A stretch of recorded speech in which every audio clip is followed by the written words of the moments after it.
E aí galera, aqui é GB, tudo tranquilo com vocês? Sejam muito bem-vindos ao Eu Leio GB, meu nome é João e o vídeo de hoje é um vídeo para a gente conversar um pouquinho sobre Maestro número 1, publicação que saiu lá nos Estados Unidos e que tem a proposta de nos contar a origem do Maestro. Será uma minissérie em 5 partes que é escrita pelo Peter David, desenhada pelo Dale Kenyon e pelo Germán Peralta. O Maestro foi criado pelo próprio Peter David e pelo George Pérez e nos foi apresentado na minissérie Futuro Imperfeito, onde nós vamos ver um futuro onde a Terceira Guerra Mundial arrebentou com tudo e o Hulk assumiu o domínio do mundo e por conta de uma série de coisas ele acabou se tornando um vilão extremamente perigoso na verdade. E dentro ali da história que acabou ganhando muitos fãs, o tempo passou, o Maestro apareceu uma vez ou outra.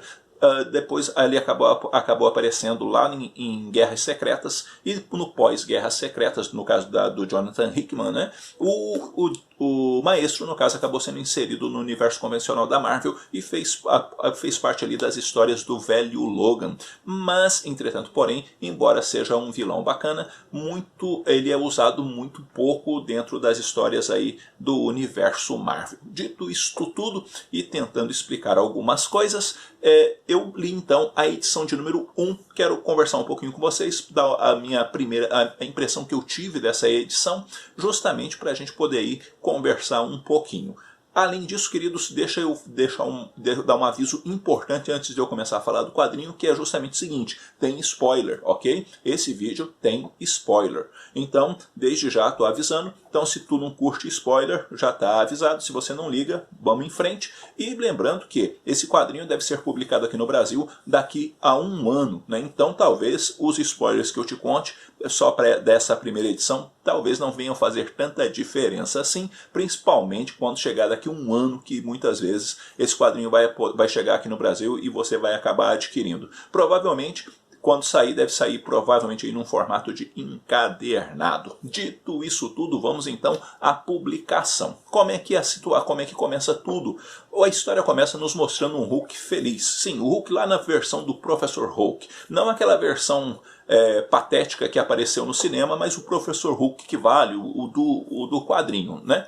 E dito isso, ele está contente. Por que ele está contente? Ele está participando dos Vingadores, ele está casado com a Beth, tem filhos, enfim, está no melhor momento de sua vida. Pensa no homem feliz. Ele está muito contente, aquela coisa toda. Entretanto, ele, num dado dia, na hora do jantar, acontece um negócio esquisito. E esse negócio esquisito é que um dos filhos dele chega diante da Beth no momento que ela pede para que eles sentem à mesa, para que comam. Ele acaba dizendo que ele não tem que obedecê-la. E não tem que obedecê-la pelo simples fato de que ela está morta. Aquilo provoca um choque no incrível Hulk. E ele fala: como é que é? O que está acontecendo? E de repente começa a acontecer uns negócios estranhos. E a partir desses negócios estranhos que começam a acontecer, nota-se que existe ali um programa de computador que está criando toda aquela cena dentro da cabeça do Golias Esmeralda. Dessa maneira, ele acaba acordando. E quando ele sai do transe no qual ele está e é mostrado o ambiente onde ele está ali e com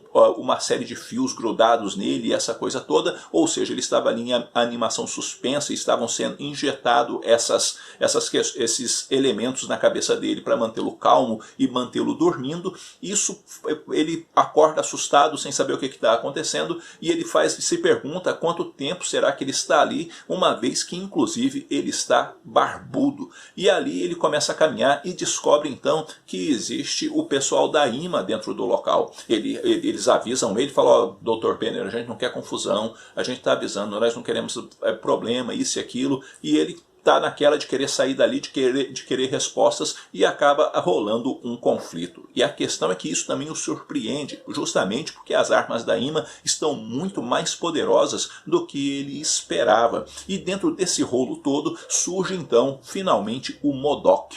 E uma vez que o MODOK ali aparece, ele vai notar que o MODOK está muito velho. Passaram-se então muitos anos, uma vez que o MODOK está muito idoso, e ele fica mais confuso ainda. Quer ele então não entender o que está acontecendo. E nisso já aconteceu uma série de coisas que eu não contei para vocês, que entre conflitos e entre outros elementos, e ele descobre então que por meio do MODOK que rolou a Terceira Guerra Mundial. E a gente sabe que esse lance da Terceira Guerra Mundial teria rolado porque lá no futuro imperfeito também acabou sendo contado, né, que a humanidade quase que foi extinta justamente por conta dos efeitos da Terceira Guerra Mundial. Mas não foi só os efeitos da Terceira Guerra Mundial, houve grupos terroristas, isso e aquilo, que provocaram quase que a dizimação total da humanidade.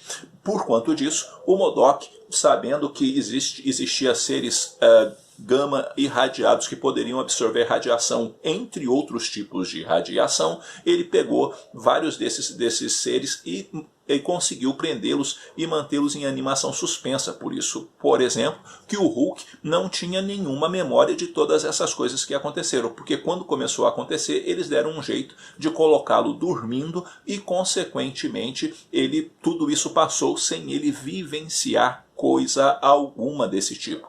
E quando o MODOK conta essas coisas todas, ele fica ali meio cheio de dúvidas, será que isso é verdade, não é? E ele acaba então saindo de dentro do complexo. Quando ele sai de dentro do complexo, ele se depara então com um mundo completamente devastado. Aquilo deixa o Hulk um tanto que transtornado, porque ele vê que a humanidade conseguiu justamente destruir a própria humanidade. E ali alguns questionamentos são levantados, não é mesmo? Como que os heróis permitiram que isso acontecesse? Mas aí ele também oferece algumas respostas. Eles também permitiram que acontecesse o 11 de setembro, eles permitiram que outras coisas o Chernobyl acontecesse, entre outras, e no final da história eles foram pouco relevantes para realmente evitar que a humanidade dizimasse a si mesma. E dessa forma, e meio que desiludido tanto com os heróis quanto com a própria humanidade, o MODOK o convida então para voltar para dentro do complexo, porque de repente daqui a uns 27 anos já esteja o ambiente para o lado de fora, já esteja possível para que eles possam viver. E o Hulk fala, para que eu vou voltar lá para dentro? Para que depois, daqui 30 anos, a gente pegar e construir aí a humanidade tudo de novo? Para quê? Para eles pegar e se matar tudo outra vez? Que se dane. E ele acaba então querendo sair daquele lugar e não quer voltar para lá para dentro, ficar lá com a galera da IMA. O MODOK então o interpela e ele acaba falando, olha, não me chame mais de Banner. Não me chame mais de Banner. Não tem mais Banner. E ele fala, então você agora vai ser sempre o 100% Hulk? E ele diz, por enquanto sim. E ele sai fora do local onde eles estão, que é bem em frente àquela placa de Hollywood, onde ele vai lá e rebenta com a placa e acaba deixando escrito Hulk. E ali acaba a primeira edição. Dito isso tudo, contando para vocês praticamente tudo, ou seja, 80% que rolou na primeira edição, o que eu achei da história em si? Galera, é um começo bacana. Foi uma edição que fluiu bem, que tem um ritmo muito bacana, que o Peter David mostra ali que pelo menos nessa primeira edição ele está com o roteiro na mão. A arte é bacana, tanto do Dale Cannon como também do German Peralta, e não dá para dizer que Maestro será um senhor de um gibi que será memorável ou qualquer coisa desse tipo, porque é apenas a primeira edição. Mas eu posso dizer a vocês que foi uma boa primeira impressão, foi uma boa primeira edição, foi um pontapé inicial que realmente valeu a pena a leitura, ou seja, quadrinho de qualidade, e que eu espero que continue num ritmo bacana, e que a forma com que o Peter David for contando essa história, eu espero que ele consiga desenvolver esse roteiro de uma forma que lembre o Peter David dos velhos tempos, onde nós tínhamos histórias excelentes do Goli e Esmeralda, e quem sabe aí tenhamos uma senhora história de origem, que você fala, cara, isso aqui ficou muito bom. Então essa é a minha expectativa para as edições seguintes, que eu confesso a você que fiquei bem curioso para o que virá depois. Bom galera, é isso daí, eu vou ficando por aqui, eu espero que esse vídeo tenha tido alguma utilidade para vocês, e se você não é inscrito no canal, inscreva-se, dê uma força para o canal crescer, ative o sininho aí para você receber notificações todas as vezes que sair vídeo novo aqui no canal, e não só isso, se você for fazer as suas compras na Amazon e quiser ajudar o canal, o link está na descrição do vídeo. No mais, eu vou ficando por aqui. Logo, logo eu tô voltando com outro vídeo. Um abraço forte em todo mundo. Até a próxima.